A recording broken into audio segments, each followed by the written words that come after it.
Forecast First, sponsored by Matex Heating, Cooling, and Plumbing. All right, everybody, a little bit of a rainy start to the morning. We've had a nice little break here through this afternoon to this evening, but here comes our next wave of what's going to be some heavy rainfall. Actually, as we work our way into later tonight, you can see that rain now setting up here closer to Peoria and then stretching down close to the Jacksonville area. We're going to see quite a bit of this throughout tonight and then into the day tomorrow, the potential for maybe even some thunderstorms out there. Now, it's going to be kind of a chilly rain here this evening. We've got readings only into the upper 40s right now. And while we think the next few hours are dry, we're going to start to see things pick up closer to the 10 o'clock hour and overnight. The latest on rainfall amounts, the potential for severe weather, and how the rest of your Thanksgiving forecast shapes up.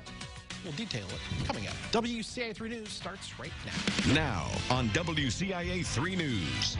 A veterans home has seen nearly 200 COVID cases since the pandemic started. Who's taking a closer look at the spread of the virus there? Plus, we told you about a murder suspect who was accidentally released, what the sheriff's office told us today. And investigators are looking into what caused this fire. We hear from a neighbor about how the family is doing tonight. You're watching your local news leader. This is WCIA 3 News at 5. If our investigation determines that there was wrongdoing by anyone, then we'll take appropriate steps. A veterans home in northern Illinois is the epicenter of a major COVID outbreak. Good evening. I'm Paul Cicchini. And I'm Jennifer Roscoe. There have been nearly 200 cases reported at the LaSalle Veterans Home, and more than 20 people have died. WCIA 3's Cole Hankey live in our Capitol newsroom. So, Cole, now lawmakers are looking into this? That's right. And the state has already made a few minor changes to how that facility is run. But those lawmakers are wondering why those changes weren't made sooner. An independent investigation is being launched into the COVID-19 outbreak at LaSalle Veterans Home. There have been 187 confirmed cases at the facility and 24 deaths. The Senate Committee on Veterans Affairs met today to investigate the outbreak. I feel like our state has potentially failed them. I wish that we had been a little bit more proactive on the front side. I think there's going to be some other questions about what might have been able to be done. The outbreak at the Veterans Home comes as long-term care facilities across the state are getting slammed by coronavirus cases. 86 of the 102 counties in the state currently have open COVID outbreaks at long-term care facilities. Meanwhile, 700 nursing home workers are currently striking from homes up north. SEIU Vice President of Nursing Homes, Shaba Andrich, says the problem they have is with the low pay for their employees. Because if you are making very little, if you're making $2 less than anyone else, if you're making $11.10, you got to take another job. And those jobs are often as, Lyft drivers, Uber drivers, grocery stores, other essential work. Initial reports into the outbreak at LaSalle Veterans Home found that the facility was stocked with a type of hand sanitizer that was not effective against COVID-19, and the department had concerns about the ventilation system in the building. Based upon the investigatory work of our VA and federal VA, there have already been a few changes of a certain nature, not major, but minor changes that were recommended. The state sent rapid tests to the facility, so now employees are getting tested every day before they enter the building. The Inspector General will be conducting this investigation into the facility, and the Department of Veterans Affairs believes that this report will be due out in the next month. Paul? All right, Cole, let us know what you find out. Thank you so much. There have been more than 43,000 confirmed cases and more than 5,700 deaths in long-term care facilities in the state since the start of the pandemic. Now, many people living in nursing homes won't be able to see their loved ones for the holidays, but some places are getting creative to make sure they still have a way to connect. Evergreen Place Assisted Living in Champaign has been teaching residents how to use computers and phones, connect to Wi-Fi, and hop on Zoom or FaceTime to see their families. They assign partners to practice using them. They also facilitate communication throughout the day so they can constantly check in during the holidays. The home says it is more important than ever to connect people with their loved ones.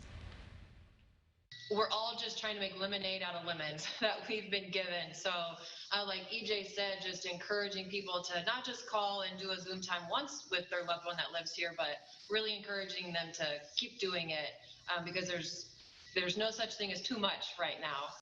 They're obviously having some fun there at the facility. And they say everyone, not just people living there, is missing their families, but they should look for safe alternatives to large gatherings for the holidays. Let's take a look at the latest spread of coronavirus in Illinois. Another person infected with COVID in Champaign County died. The man in his 90s is the 47th person to die in Champaign County. 125 more people have died in the last 24 hours in the state. And that brings the state's death toll over 11,600 since the pandemic began. Now, there are nearly 9,500 new infections diagnosed in just the last day. That brings the total number of infections over 674,000. The state's 7-day positivity rate does continue to fall if there is a bit of good news to be found, 12.4%. Now, more than 6,100 people were in the hospital as of last night, 1,200 in the ICU, and more than 660 are getting assistance breathing from a ventilator. Here are some new details tonight. We reported yesterday Urbana secured $500,000 in state coronavirus relief money to help businesses.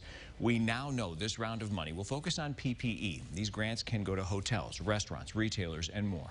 Business owners will get anywhere from $500 to $5,000 depending on their needs. The grants are reimbursements for anything business owners have spent from March through December to make their spaces safer. There are items that businesses plan on spending money on every year, and they have their regular budget, but these are things that have gone above and beyond. So it could be anything from as small as masks or gloves, anything from replacing their whole HVAC system or getting hydrostatic wands. Applications are open now and close December 11th. Here's an update from Decatur. A man accused of hurting his baby has waived his right to a jury trial. Seth Nashlin pleaded not guilty to aggravated battery to a child in March. He was arrested in February after police say he took his then 2-month-old son to the hospital. The baby had brain injuries, fractures, burns, and bruising. Police say he admitted to them hurting the child after he got frustrated. A man charged in a deadly hit and run was in court today. Robert O'Malley was arrested after turning himself in about a month ago. He's charged with leaving the scene of an accident that resulted in someone's death. He's accused of hitting William Shue, who was riding his bike at the time. Shue later died at the hospital. O'Malley was supposed to start his preliminary hearing today, but he waived his right to it. Instead, his pretrial was scheduled for late January. A murder suspect is still on the loose after he was accidentally released from custody. Darian White was arrested in connection to the murder of 16-year-old David Sankey last year. The Champaign County Sheriff's Office says White was accidentally released because of an error with paperwork last week. In the 5 days since, Sankey's mom has pleaded for White to surrender. A warrant's been issued for White's arrest.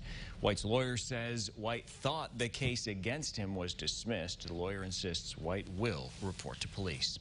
A shed and garage are gone in Champaign County, and investigators are still trying to figure out what caused the fire that burned them to the ground. Happened yesterday near Dunlap Woods North and Wilsey Lane in Sydney. When crews arrived, they found a detached garage engulfed in flames. WCIA 3's Jared Farmer went to that house today. So, Jared, how's the family doing tonight? Paul, I spoke with the family. They're currently doing okay, and the fire department is currently working to determine the cause and assess the damages. A neighbor spoke with me, and she had said that the owner had just recently moved in and stored a bunch of their belongings in the detached garage. She says she rushed outside when she heard a loud pop and soon realized that there was a fire. The side of her house was slightly damaged as well, but they're just thankful that no one was hurt. I heard some things popping, like it sounded like an explosion to me. So I'm just glad he wasn't in there. And then I seen his wife probably about 10 minutes after I seen him. So yeah, I'm glad they were out. Everything inside the garage, as well as a pickup truck that was parked right in their driveway, was destroyed. An online fundraiser has been started by the owner's family to help cover the costs of all the damages. We'll have a link to help out on WCIA.com. Paul? All right, Jared, thanks. If lettuce is part of your Thanksgiving menu, you're going to want to check your fridge. Which company is recalling some products because of E. coli concerns? Plus this. Just continue doing what we're doing. A group is helping families get food on the table this Thanksgiving, what they handed out today instead of turkey.